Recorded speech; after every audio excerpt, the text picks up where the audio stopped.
Welcome to IEP Goal Writing in the Real World. I'm excited to bring you some new strategies to make IEP goal writing simpler than ever. This is for parents, teachers, admins, therapists, anybody who sits at the IEP table. We all know that we're discussing IEP goals all the time, and it feels heavy to make decisions on what IEP goals should go into the IEP.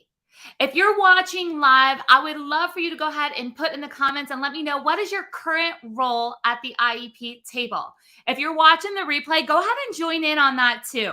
I definitely go and I look at all the comments and all the questions and all the things, and I'll be going back through to see, did I miss something? So as I'm talking, as I'm sharing all of these things about IEP goals and different ways to think about IEP goals and how to pick the right IEP goals, just leave your questions below, and I promise I'm going to end up getting to them. If it's not now on this recording, it's definitely going to be in the near future. So go ahead and leave that comment or question. I would love to hear from you. So we're going to talk today about different strategies that you as a parent or as a teacher can bring to the process for writing IEP goals in a much easier way, because it feels heavy, right? It feels like a lot when we're talking about IEP goals and what we need to do to make them meaningful. So I see that we have a couple of parents here. We have an IEP advocate here. I'm sure we're going to have some teachers, although they may be in the classroom right now. A lot of times teachers end up watching the replays because they're busy in their classroom, which is a good thing right now. So I'm excited to have you here today. Again, Paula, Anne, go ahead and leave those questions and comments as we get started. If we have not met before, just know that we can get connected. My name is Katherine. I'm founder of Master IEP Coach programs. I'll talk a little bit more about that later, about how we can work together. But it's important for you to know that I'm here for you to make sure that you get the answers that you need for IEPs. I've been doing this for over 25 years. I'm the big sister to a wonderful man with Down syndrome. So my brother is 46 and has been, just living his best life. I'm just going to say living his best life. But you know what? It took a while to get there. And that's one of the reasons that I ended up in education. So growing up and watching my parents struggle through the IEP system, I was like, why is this so hard? Why can't, my brother just get an education in the way that my mom's asking for? And I didn't understand how complicated it was. So I just thought, I'll just go and be a teacher, and I'll just solve all the problems from the inside of my classroom. I see that we just had Betsy pop on here. She's a teacher. Elena just came here. She's a teacher. And so our teachers that are going to be watching know that when, I was kind of naive and thinking like, I will just go solve all the problems in special education from the inside of my classroom. It didn't quite work that way. What I actually found myself doing is teaching by day and then coaching parents by night on what to ask for and how to get what their child needed in the system without throwing teachers under the bus, because I was a teacher, right? So I ended up leaving the classroom, and I've been working hands-on with parents and teachers and sitting at IEP tables for over 25 years and just building strategies and systems that work. So I promise you, everything that I'm going to share with you today, it has been tried, it has been tested, it has been proven. This is not pie in the sky, like this doesn't work in the real world, like this is great, but no, this is the real stuff that works in some of the most critical situations. See, I get called in to work with parents or go speak to, parent support groups or go work with teachers when crisis is happening. I get pulled into those situations where it's like, this is not going well, so we need to fix this. So these are some of the strategies that I'm going to share with you today of how do we fix things? How do we make sure that we will, dig in a different way to provide an education that works for a child. So if we are not already connected, if you're not already getting, IEP resources from me in your inbox, just hop over to masteriepcoach.com. You can download, and wherever you're watching this, I'll put some links and some different things where you can get some free resources. Of course, I'm over on YouTube every week, dropping a podcast every week, giving you all the things that you need. But let's go ahead and dig in. Anybody who has been here for any amount of time knows that I always start with the purpose and findings of ideal law. It's important for us to really stick to why we're doing what we do. So I'm not a lawyer. I don't give you legal advice, but I do tell you where to look. I do tell you, like, hey, this is why it's okay to go in this direction. There's an actual law that's supporting you in asking this. So we all know that our IDEA law that is supporting our special education services and decisions, resources, supports, it says that a child's supposed to get a free and appropriate public education. But what we often forget is that there's a second part to that. It says free and appropriate public education that's designed to meet their unique needs and prepare them for further education, employment, and independent living. And that's what we're going to talk about today. We're going to talk about how to go next level. This is not about just providing an appropriate education. This is about providing an education that's going to prepare a child for now and in the future, because that's what we're really working towards. And we're going to do that together. Now, we hear all the time, like, we have to have smart IEP goals. Everybody hears that, right? You guys know smart IEP goals. Don't smart IEP goals kind of feel like a drag, right? You're like, smart IEP goals. I got to write smart IEP goals. It feels like another box to check. Like, I have to do smart IEP goals. Do I want IEP goals to be smart goals? Absolutely. That's part of what is supported inside IDEA law, is that we need to have these smart goals. But you could pick the wrong goals and turn them into SMART goals, and then you end up having a legally compliant IEP, but not necessarily an IEP that's preparing a child for further education, employment, and independent living. So it's important that we do some steps prior to making a goal a SMART goal, which feels like that heavy process, checking the boxes, making sure it's specific and measurable and achievable and relevant and time-bound. Yes, we want all of those things, but we first need to make sure that we pick the right goals. So let's talk about why SMART goals often fail a child. Are you ready? All right. So, and if you signed up for this, like if you're like, you got the reminder to come here and watch live, that means that you're going to be getting this workbook. So you're going to be able to fill in the blanks, the one that I'm showing up here on this screen. If you're like, I love workbooks, I love to follow along, I want a copy of that, just let me know in the comments, workbook, and I will make sure to get you the link where you can go download this workbook and you get everything that you see here up on the screen. You can have this and you can rewatch and fill in all the blanks. So just put the comment workbook. All right. So SMART goal fails. This is how SMART goals tend to fail a child over and over. Remember, this is what I've seen over and over and over for decades. The first thing is SMART goals are usually created from the top down. They're created from the curriculum. They're created from district mandates. They're created from state standards. They're created from the top down instead of centering on the child. So we start thinking about what is mandated. Now let's tailor it to the child. So that's the first fail that happens. This is where there's a disconnection, right, between the child and the goal. SMART goals can also limit teachable moments. Sometimes we fill up a day with SMART goals for a child so much that we don't have teachable moments that can happen kind of, spontaneously. We don't have that space in the day. And if we put too many SMART goals, we're like, we need a goal for this, a goal for this, goal for this, and we're going to make sure that they're SMART goals, and we're going to move from one activity to another, working on all these SMART goals. We're losing the opportunity. And you know what? Teachers are feeling this in the classroom. So teachers, if you're watching this, I'm like, yeah, you're feeling this, right? You're feeling like, like I feel like I'm constantly on this path of from one goal to another, and I'm limited in what I can do creatively. I'm limited in what I can get done.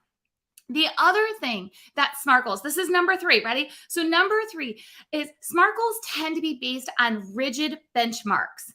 First we do this, then we do this, then we do this. All right, so these rigid benchmarks. Do we need research-based curriculum? Yes. Do we need goals that build upon other goals? Yes, we need those. But when we're building from the top down, and then we're packing a child's day with goals, and then we're making sure that we're doing this, all in this order, okay, we are setting a child up for failure when it comes to being prepared for the future, because we're not thinking bigger. We're thinking like, okay, we met the check marks of having SMART goals. So we're going to talk today about the difference between a right goal and a wrong goal. And I've said this for years. You don't know what's right if you don't know what's wrong. Right? I would say this all the time when I was coaching a parent on how to go look at different placements for their child. They would say, I know I want this placement. A parent would say this to me all the time. I know I want this placement. I said, have you seen the other placements? Well, no, but I know I want this. I said, You can't know that you want that if you don't know what the other ones are. But I heard about, no, I don't care about rumors. I don't care about the IEP drama, right? I don't care about that. Okay. What I care about is you making a decision. So this is you, the teacher, you, the parent, you guys making decisions based on knowing a lot of things. So you don't know what's right if you don't know what's wrong. So let's talk about wrong IEP goals. We talked about how SMART goals are checking the boxes. Now let's talk about what would be a wrong IEP goal. A wrong IEP goal, ready? W, wasteful. Come on, you feel it. You feel when a goal is wasteful. You're like, I am wasting my time on this. This is not going to serve my child or my student long term. I'm wasting my time. When you feel that in your gut, listen to it. Just because a decision was made about an IEP goal at one point doesn't mean that it has to stay that way. So wasteful, that's W. R, restrictive, meaning that it's limited to the curriculum. It's limited to the current resources. It's restricted to current circumstances or current resources. So the wrong IEP goal is restrictive. Again, if you're watching this and you're like, I need this workbook, I need to be able to fill in the blanks. That's just how you work. That's how I work. I need a visual. I love visuals. Just put workbook in the comments and I will make sure that you get the link to the workbook. Okay, so we have wasteful, we have restrictive. Oh, one size fits all, right? Like, I love cookies, but I don't like cookie cutter goals, right? Like this one size fits all. We can't have that. We can't have this one. That's that copy and paste. I know that you've either seen this for your child or as a teacher, you might have even been taught to do the copy and paste method of this one size fits all. The other thing that's one size fits all is sometimes a teacher is given a curriculum and I said, this is what we're using. We're using this curriculum. So she has to make this one size fits all curriculum and then writes the goals based off on that. Now, teachers, listen, I know. Remember I said I'm a certified teacher. I haven't been in the classroom for a long time, which means that I'll never teach you how to run your classroom, but I have been sitting at IEP tables for a very long time. And I've seen these one size fits all. And, I want to encourage you. I want to empower you today that, you might feel like you're limited and, well, I have to use this. I have to do this, but start speaking up in that way. Those are things that behind the scenes that parents don't know. So how are you going to get away from that one size fits all type of goal? N, ready? Nearsighted. We are not thinking about the future. We're thinking about what's needed right now. Now, I know sometimes in crisis or panic, we have to do that. We're like, okay, I need to take care of what's happening right now.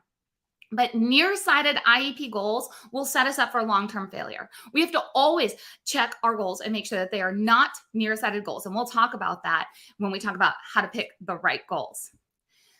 All right, ready for G? Generic.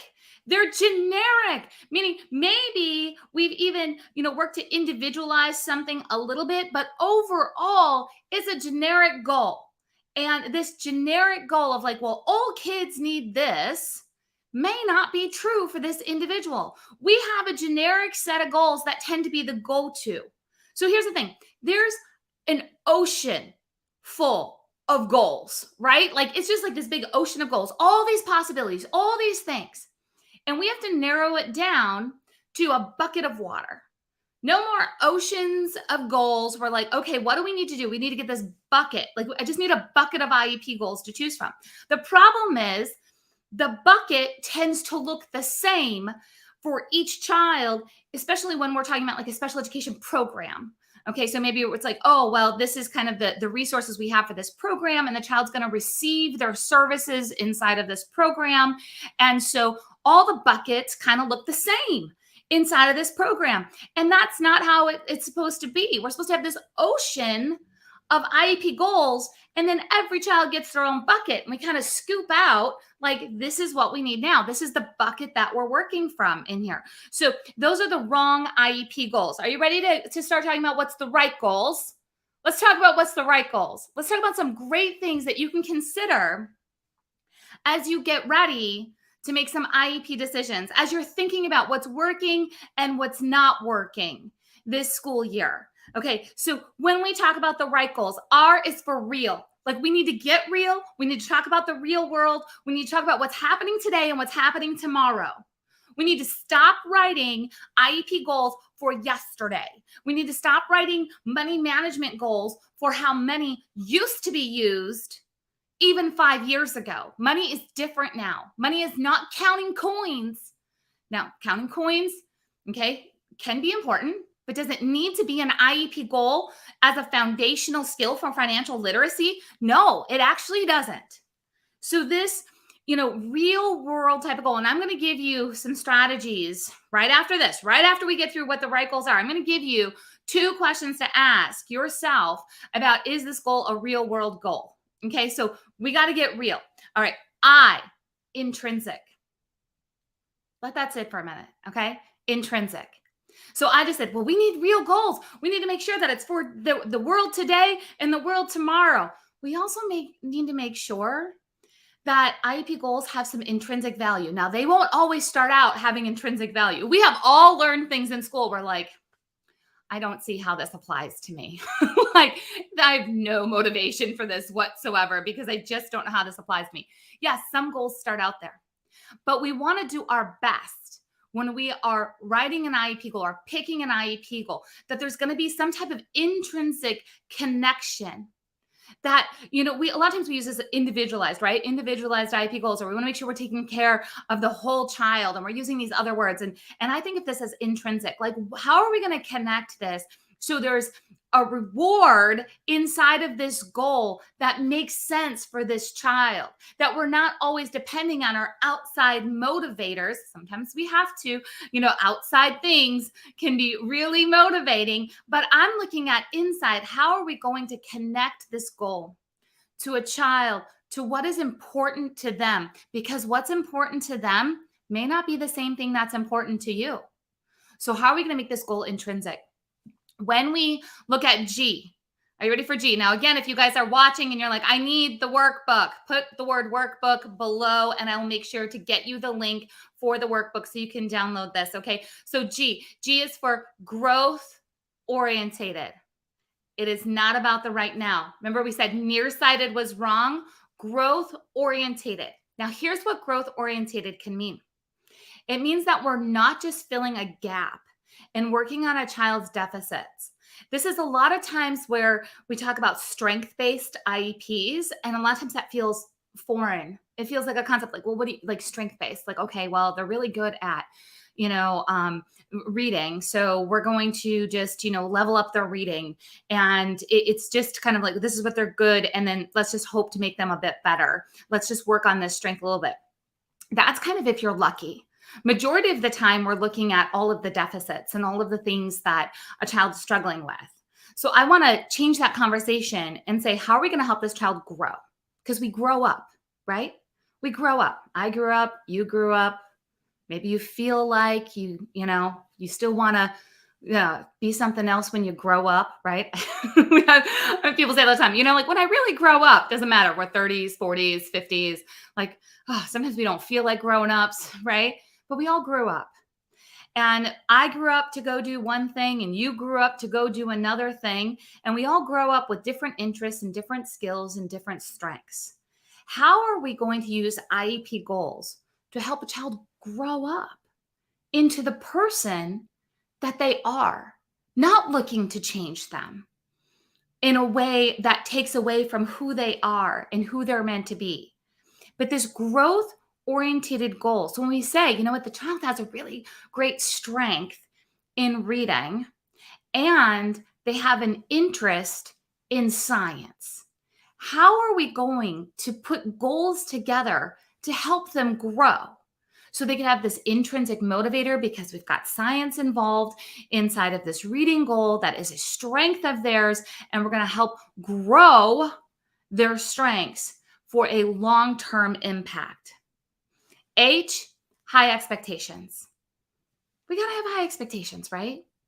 The low expectations in our school system, notice I didn't say teachers. The low expectation of our school system is really frustrating, right? Our teachers, they know what we're doing. You are still given kind of the leftovers a lot of time when it comes to resources. You're still sometimes put in the classroom that's way down at the end of the hall. And we're having these leftover resources where if we had high expectations of our students and we start to expect high expectations from our districts on how they are going to supply the resources for our students to make sure that we can have these IEP goals that are going to prepare a child for the future, we start to have a different conversation. So individual teachers typically have high expectations of a child. However, they're in a system that has low expectations of special education. It's just how, and I'm not going to get on my soapbox about the system and the things that are broken and the things that we can all do. I'm not going to get on that checklist of things that we could do. But right now, we can raise the expectations of where are the resources and what are we expecting, not just for the child, but how are we going to have higher expectations in what the district is going to provide to the teacher to make sure that the teacher can lead a program. And for my teachers who are watching, partner up with your parents on this, because parents and teachers together can have these higher level conversations that raise the expectations of students and raise the expectations of resources and programming within the district. And the outcomes when we have these higher level conversations can be beautiful. All of a sudden we have resources and we have growth and we have outcomes that we've never seen before. Okay, ready for T? This last one here. Tested. The right goals should be tested. The right goals should not be attempted the first time once they're put into the IEP. Number one, we need data before we put a goal into the IEP, right? I can't write a goal if I don't have baseline data. I can't do it.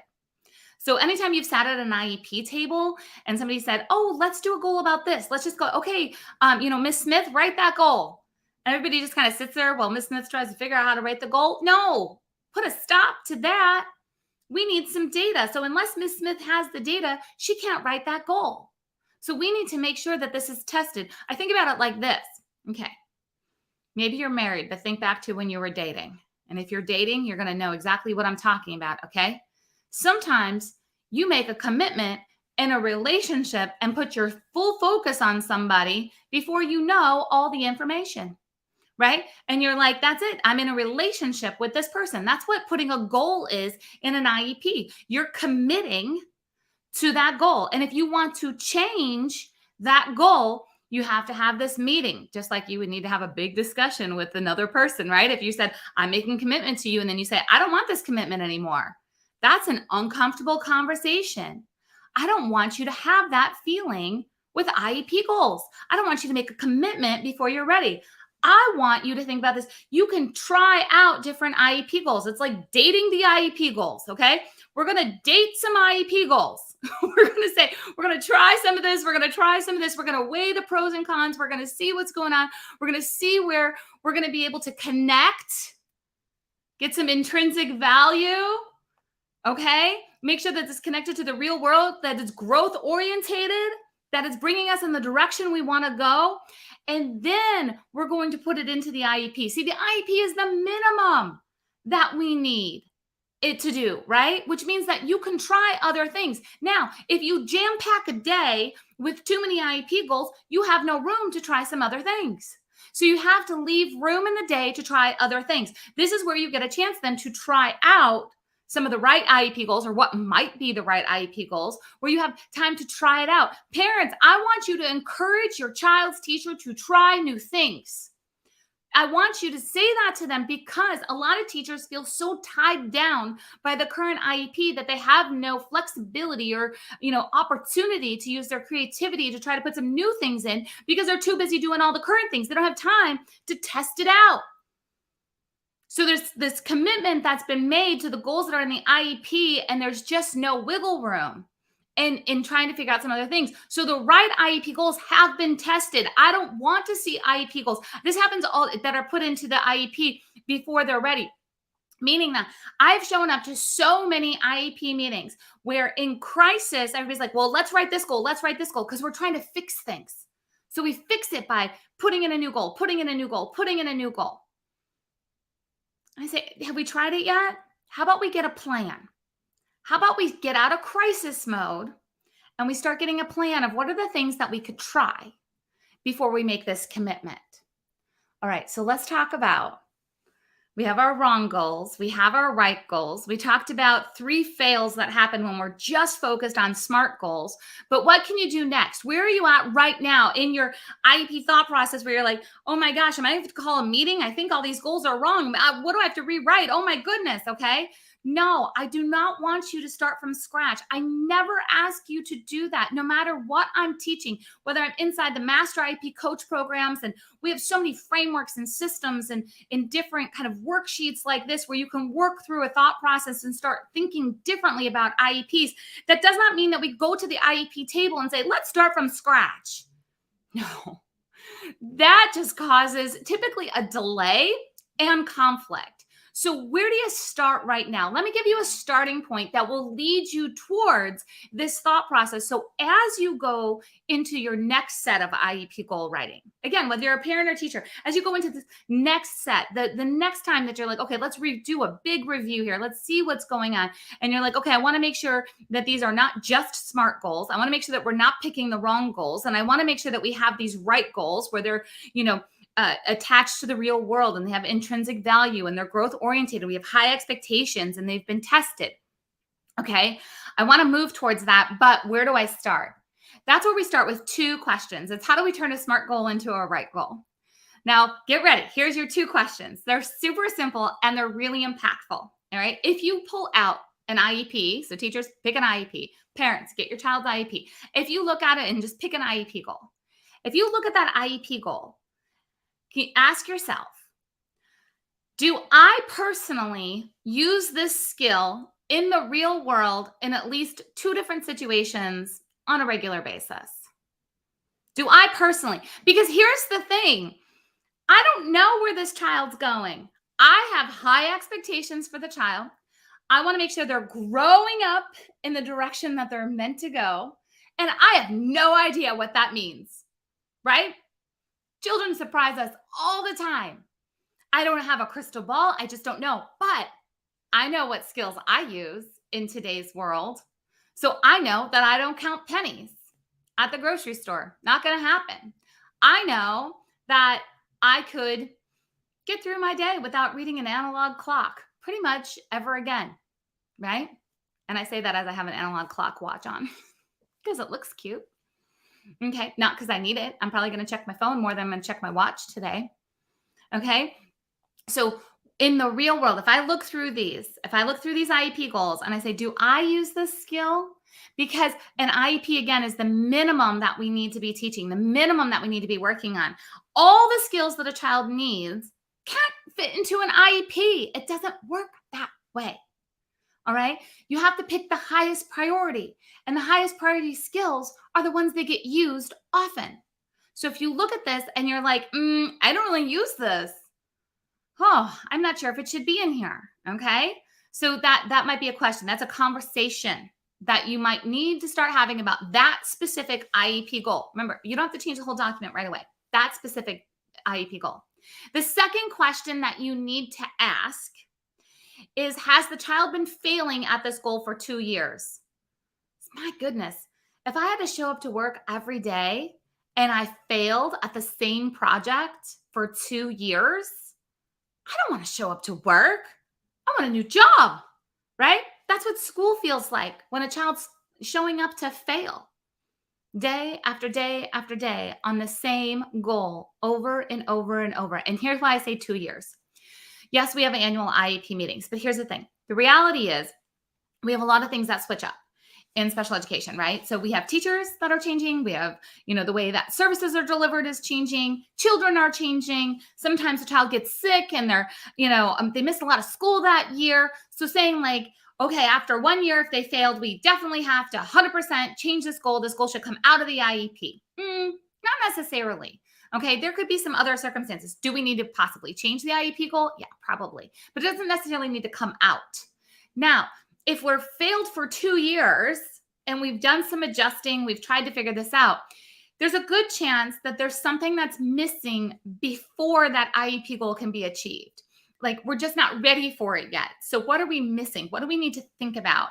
So those are your 2 questions to ask about the current IEP right now. So then you can move towards this framework of double checking yourself and making sure that you are picking the goals that make sense, the right goals for this child right now, okay, and for the future. You can move towards that process, but I don't want you to do everything right now. So that's your starting point, those 2 those two questions. So, okay, let's see. I'm gonna pull up a question that I gotta, and you guys can start asking a question. Let's see. Uh, we are writing an IEP next week. I'm going to pull up Anne here. We are writing an IEP next week, met with the teacher this week to identify goals. And now in the next week, she's collecting data for present levels and baseline data. This feels backwards to me. It can feel backwards. So if you are met with the teacher to identify goals, and now in the next week, she's collecting data. So if you don't have the data, then you can't write the goals. So you do have to collect it now. Now, if that feels backwards to you, maybe instead of backwards, it just feels kind of short term, like a short solution. And maybe those goals that you've discussed that the teacher does not have data for, maybe they need to have a longer runway. And it's okay to say, like, these are the goals that we're considering, but we're going to take more data. So it's not going to be ready for next week. That's okay. You can hit pause on adding those goals to the IEP. You can still have the IEP meeting. You can hit pause though until you have all the information that you need. I do want to mention here, as I am going through some Q&A, there are two options. If you're like, okay, I love this, I'm going to get the workbook. So you put workbook in the comments so I can give you the link. We can go get the workbook. Okay. But you want more of this. You're like, I love systems and structures. I love thinking about things differently. I love quick to the point. This is what's working. This is what's not working. How do we get things moving forward? There are two options for us to work together. Number one, you can earn your Master IEP Coach certificate. Inside of your Master IEP Coach certificate, you're going to get what I call the IEP Development Assessment Wheel. It's a trademark tool where you can learn 8 key areas of the IEP, and that includes goals, 8 key areas. And I teach you how to score the IEP, and you can find the gaps. You can find the gaps and you can work together. This is for parents and for teachers. So you can use this tool and have the IEP sitting next to you. And I will literally walk you through step by step. And don't worry, it does not take hours and hours and hours of video. In fact, majority of this Master IEP Coach certificate for this IEP Development Assessment Wheel piece of it, it's audio. So you get to listen to, okay, look for this in the IEP, have the IEP next to you, have your wheel next to you, and you're actually going to be using this assessment tool to score the IEP and give you a system on how to build an IEP that works. So that's your Master IEP Coach certificate. If you're like, that sounds awesome, like I want a Master IEP Coach certificate, I want a tool that I can take and go through step by step and make sure I'm not missing pieces, because either you're a teacher who nobody taught you how to write IEPs, which that does happen absolutely majority of the time, or if you've been doing this for a long time as a teacher and you're just like, I need to freshen this up. Like there's so much going on. I need to get a system so this is easier. That's the IEP Development Assessment Wheel. It's inside the certificate. If you're a parent and you're like, I have all the books, I read all the blogs, I go to all the things, like I just want to be able to sit down and figure out my own child's IEP. That's the Master IEP Coach certificate. That's option number 1. So go ahead and put a number 1 in the comments and I'll make sure I'll give you the direct link. You can go see what that certificate is. The second thing, and I love this piece too, this is helping you as a parent, teacher, admin, or therapist start your own Master IEP Coach business, your own IEP coaching business. So I've been doing this for a long time. And in 2016, I finally said yes to the people who said, can you teach me to do what you do? I not only want to help myself, but I want to help other people.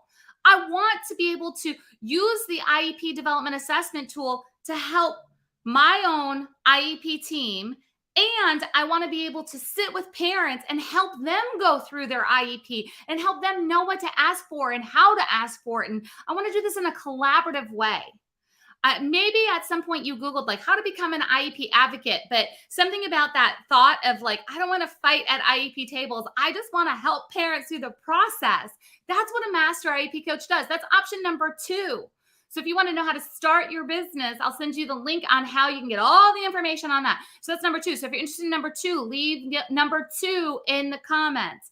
So number 1, you want your Master IEP Coach certificate because you want all the tools for yourself. Number 2, I want all the tools and I want to help other people. That's number 2.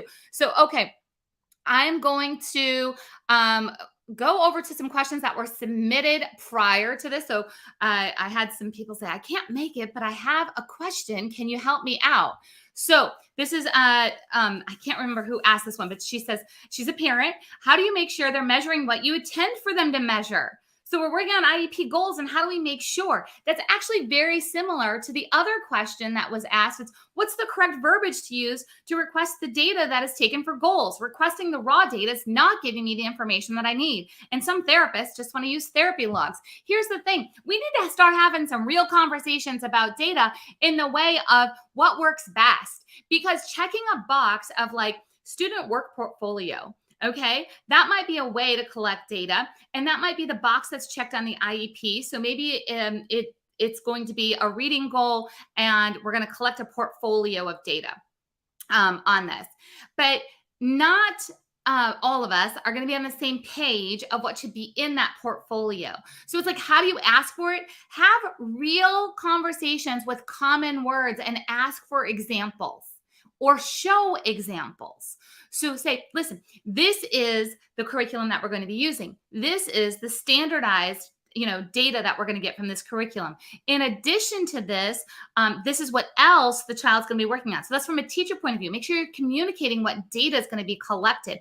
A lot of times this gap that happens in communication is just because we haven't used just everyday language. We use too much jargon in when we're talking about special education and data. So I just want you to bring me examples. I would ask that all the time. So I helped families nationwide, and I work with families nationwide, and the Master IEP Coach programs that I talked about, both option 1 and option 2, they work nationwide because we're operating under, making sure that the ideal law, which is the federal law, and making sure that every child's getting their appropriate education to prepare them for further education, employment, and independent living to meet their unique needs. So that's across all states. Okay. So every state has their own system for writing an IEP, like their own computer, whatever they're going to use on their computer, whatever program they're using.